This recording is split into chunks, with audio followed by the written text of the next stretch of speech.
Hello guys, इस video के अंदर हम बात करेंगे पॉलन ग्रेन के बारे में। कंप्लीट कंसेप्ट इस वीडियो के अंदर हम देखेंगे। सबसे पहले बात यह है कि पॉलन ग्रेन का फॉर्मेशन कहाँ होता है। तो एंथर के अंदर पॉलन ग्रेन का फॉर्मेशन होता है। एंथर बेसिकली अगर मैं स्ट्रक्चर बनाऊं तो कुछ इस टाइप से यहाँ पे होते हैं 4 माइक्रोस्पोरेंजिया। इन माइक्रोस्पोरेंजिया में मतलब बेसिकली ये जो सारी सेल्स हैं यहाँ, इसे हम बोलते हैं माइक्रोस्पोरेंजिया। इन माइक्रोस्पोरेंजिया बनी होती है स्पोरोजीनियस टिश्यू से, और इन स्पोरोजीनियस टिश्यू में सेल्स होती हैं जिन्हें हम बोलते हैं microspore mother cell. Sporogenous tissue की सारी सेल्स जो होती हैं वो डिप्लॉयड होते हैं। मतलब माइक्रोस्पोर मदर सेल क्या होगी? एक डिप्लॉयड सेल है। माइक्रोस्पोर मदर सेल नाम से पता चलता है कि ये जो है माइक्रोस्पोर को बनाने वाली सेल है। होती है मियोसिस, और मियोसिस के बाद में 4 माइक्रोस्पोर्स जो हैं बनते हैं, क्योंकि मियोसिस का जो रिजल्ट होता है उसमें बेसिकली 4 सेल्स बनती हैं जो कि कैसी होती हैं? हैप्लॉइड होती हैं। इन चारों सेल्स को ऐसे आपस में जुड़ा हुआ देखकर हम बोलते हैं इन्हें microspore tetrad. All of these cells haploid in nature. Okay, and एक सेल को इसमें हम क्या बोलते हैं? माइक्रोस्पोर बोलते हैं। और ये माइक्रोस्पोर अभी पॉलन ग्रेन बना नहीं है। ये माइक्रोस्पोर जो है माइटोसिस करती है। मान लीजिए ये अपनी एक माइक्रोस्पोर, ये जो माइक्रोस्पोर टेट्राड यहाँ पे बना हुआ है ये थोड़े टाइम के बाद में सेपरेट हो जाते हैं। ये कौन से मटेरियल से एक दूसरे के साथ में अटैच हैं, ये भी इंपॉर्टेंट क्वेश्चंस में ऐसे आता है। तो ये कैलोज से एक दूसरे से एसोसिएटेड होते हैं। चलो, इनमें से ये चारों सेल्स आपस में सेपरेट हो गई, और माइक्रोस्पोर एक सेल जो है अब क्या परफॉर्म करती है? माइटोसिस करती है। इस माइटोसिस की खासियत ये है कि ये अनइक्वल होती है। अनइक्वल मतलब माइटोसिस, भाई अगर माइटोसिस करने के बाद में 2 ऐसी सेल बने जिनका साइज आपस में इक्वल नहीं हो तो अनइक्वल माइटोसिस। माइक्रोस्पोर अपने पास में एक हैप्लॉइड सेल है। माइटोसिस होने के बाद में ये जो दोनों सेल्स बनेंगी ये भी क्या बनेंगी? हैप्लॉइड बनेंगी। बड़ी वाली सेल को हम नाम देते हैं वेजिटेटिव सेल, ये हैप्लॉइड है। छोटी वाली सेल को हम बोलते हैं generative cell, this is also haploid. ये जो है बेसिकली अब क्या बन गया? एक पॉलन ग्रेन बन गया।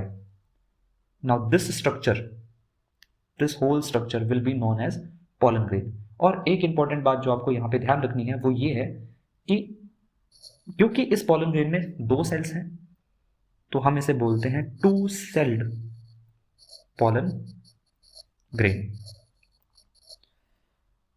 लेकिन ये जो होती है इसकी फंक्शनल स्टेज नहीं है। फंक्शनल स्टेज का मतलब क्या है भाई? पॉलन ग्रेन में अगर पॉलन ग्रेन बेसिकली क्या चीज है? पॉलन ग्रेन एक गैमेटोफाइट है।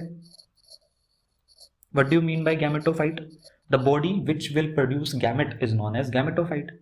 तो अभी भी ये जो है पूरी तरीके से फर्टिलाइजेशन परफॉर्म करवाने के लिए बना नहीं है। अभी ये गैमेटोफाइट स्टेज में, मतलब गैमेट अभी भी इसमें नहीं बनी है। गैमेट कैसे बनेगी? ये जो जनरेटिव सेल आप देख रहे हो, जनरेटिव सेल जो है ये फिर से माइटोसिस करती है, और अब जो है पॉलन ग्रेन में एक वेजिटेटिव सेल ये बड़ी वाली वीसी और 2 ऐसे छोटी वाली सेल जनरेटिव सेल्स ने जो बनाई है बेसिकली। अब ये जो 2 सेल्स हैं, ये जो जनरेटिव सेल्स की वजह से बनी है, इन्हें हम बोलते हैं मेल गैमेट्स।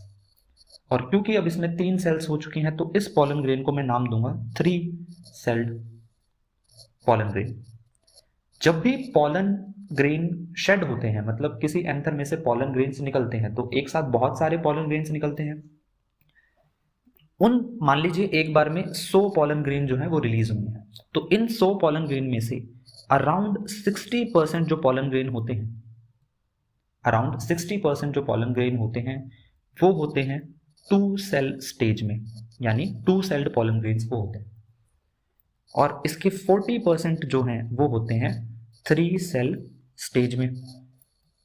लेकिन सर आपने बताया कि 3 सेल स्टेज जो होती है इसमें गैमेट बना, यानी ये फंक्शनल है, यही फर्टिलाइजेशन करवाने के लिए रिस्पॉन्सिबल रहेगा, तो ये जो 2 सेल स्टेज में निकले हैं पॉलन ग्रेन्स, क्या ये खराब हो जाएंगे? नहीं, ये एक्चुअल में डिवाइड करते हैं बच्चे जब ये स्टिग्मा पे पहुंच जाते हैं। तो स्टिग्मा पे पहुंचने के बाद में भी जनरेटिव सेल डिवाइड कर जाती है और वहां पे भी 2 मेल गैमेट्स का फॉर्मेशन हो जाता है। सो बेसिकली पॉलन ग्रेन का स्ट्रक्चर अभी हमें पढ़ना है। तो स्ट्रक्चर अगर मैं बात करूं तो ये एक पॉलन ग्रेन, इसके अंदर ये बड़ी वाली सेल वेजिटेटिव सेल।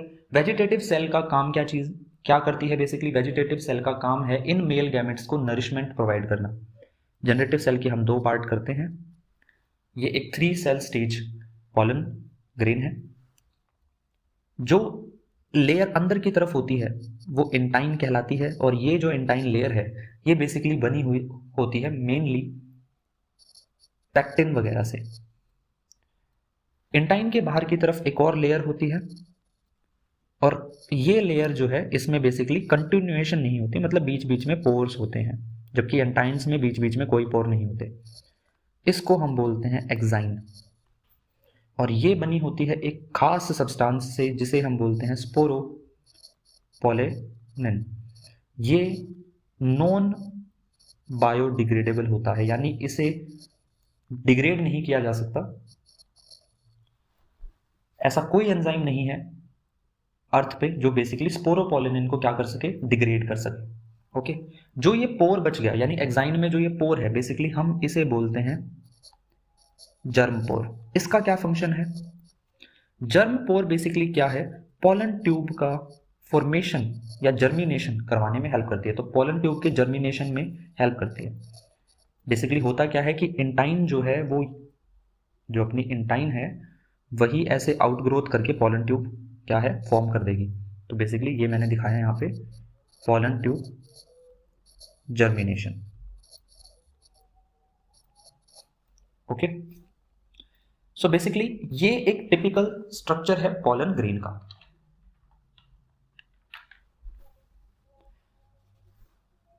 कुछ फैक्ट्स देख लेते हैं पॉलन ग्रेन के बारे में जो कि आपके सिलेबस के अंदर हैं और इंपॉर्टेंट है। पहली चीज तो पॉलन ग्रेन जो है वो एलर्जेंस की तौर पे भी देखे जाते हैं एनवायरनमेंट में। एलर्जेंस कौन? जो एलर्जी करवाए। सो एलर्जी इंड्यूसिंग भी होते हैं ये। Example parthenium, carrot grass. Okay, food supplement के तौर पे भी इसका यूज किया जाता है।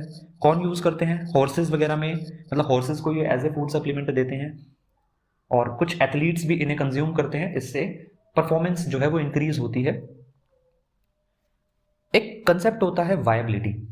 अब वायबिलिटी क्या चीज है? मान लो पॉलन ग्रेन शेड हुए और शेड होने के बाद तक कितने टाइम तक वो जिंदा रह पाते हैं, ये कहलाता है उस पॉलन ग्रेन की वायबिलिटी। अब वायबिलिटी जो अलग अलग स्पीसीज होती हैं प्लांट की उसमें अलग अलग देखने को मिलती है। अगर मैं बात करूं राइस की और वीट की, तो इन प्लांट्स के अंदर पॉलन ग्रेन शेड होने के लगभग 30 मिनट्स के बाद क्या हो जाता है, डेड हो जाता है। तो वायबिलिटी का टाइम क्या है? 30 मिनट्स है। कुछ फैमिली हैं जैसे रोजियासी फैमिली, रोज वाली फैमिली, लेग्यूमिनेसी एंड सोलेनियसी, ये सारे के सारे एग्जांपल्स जो हैं एनसीईआरटी के हैं। इनके अंदर वायबिलिटी जो होती है पॉलन ग्रेन की वो मंथ तक भी होती है, यानी महीने तक भी।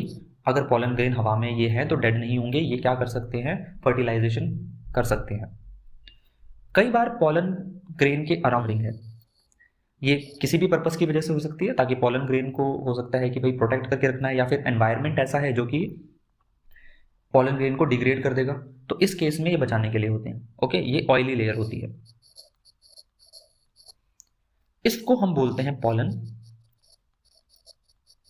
किट। और ये जो पॉलन किट है ये बेसिकली किससे बनी होती है? लिपिड की बनी होती है और कैरोटीनॉइड्स की बनी होती है। ओके,